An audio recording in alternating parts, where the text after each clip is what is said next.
안녕하세요. 김현진 목사입니다. 오늘도 말씀과 함께 하루를 시작하시는 여러분들을 주님의 이름으로 축복합니다. 오늘 함께 묵상할 본문 말씀은 누가복음 24장 36절로 53절까지의 말씀입니다. 오늘 묵상을 끝으로 누가복음의 묵상을 마무리하게 되는데요. 엠마오를 향해 떠났던 제자들이 돌아와서 그들의 경험을 다른 제자들과 나누고 있을 때에 예수님께서 그 자리에 나타나십니다. 예수님은 그들 가운데 서셔서 너희에게 평강이 있을지어다 말씀하시는데요. 그러나 제자들은 그러한 예수님을 바라보며 두려워합니다. 믿음은 있었는지 모르나 아직까지 그 감정이 준비되지 않았던 겁니다. 두려워하는 제자들을 향하여 예수님은 친히 손과 발을 보여주십니다. 나는 살과 뼈가 있는 육신을 가지고 부활한 예수다라는 것을 보여주신 겁니다. 단순히 제자들을 위로하시는 것이 아니라 물리적으로 부활하신 그리스도의 실체를 그들에게 확인시켜 주신 겁니다. 부활은 신화가 아닙니다. 실제입니다.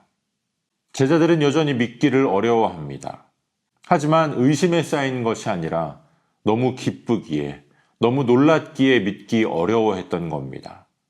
그러자 예수님은 그들에게 먹을 것을 달라 요청하시고 그들이 준비한 고기를 그들 앞에서 잡수십니다. 예수님은 엠마오를 향하던 제자들에게 하셨던 것처럼 다시 한번 그곳에서 하나님의 말씀을 가르치십니다.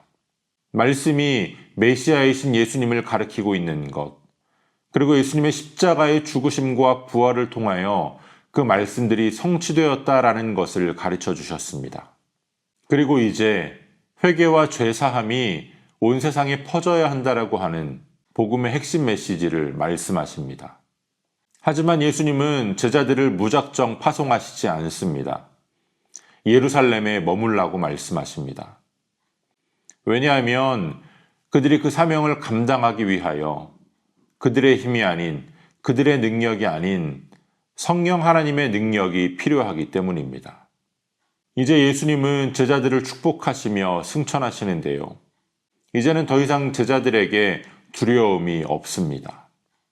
그들은 기쁨 가운데 성전으로 돌아갑니다. 그리고 하나님께 영광을 돌립니다. 절망과 두려움의 사람들이 기쁨과 감사, 찬송의 사람으로 변화한 겁니다.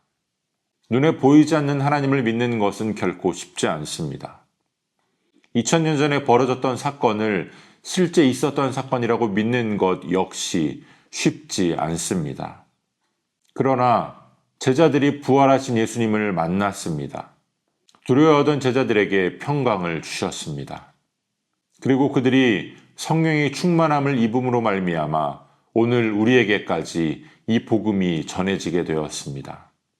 예수님께서 주시는 평강은 그들이 우리에게 전한 복음을 통하여, 말씀을 통하여, 하나님 우편에 앉아 계시는 예수 그리스도를 통하여 오늘 우리에게도 임하게 됩니다.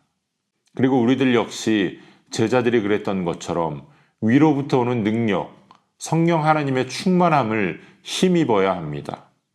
제자들에게 말씀을 가르치시며 제자들이 말씀을 깨닫게 해주신 예수님께서 오늘 우리에게도 말씀하시고 그 말씀을 깨닫게 해주시기를 원합니다. 두려움이 아닌 하나님께서 주시는 평강으로, 우리의 생각이 아닌 성령 하나님께서 주시는 지혜와 능력으로 우리가 서 있는 삶의 자리에서 부지런히 복음을 전할 수 있는 저와 여러분들이 되어주시기를 주님의 이름으로 축복합니다. 오늘 우리에게 주시는 본문의 말씀을 몇 차례 더 읽으시면서 여러분에게 개별적으로 깨닫게 하시는 하나님의 말씀을 묵상하시고 각자의 기도로 오늘의 묵상을 마치겠습니다.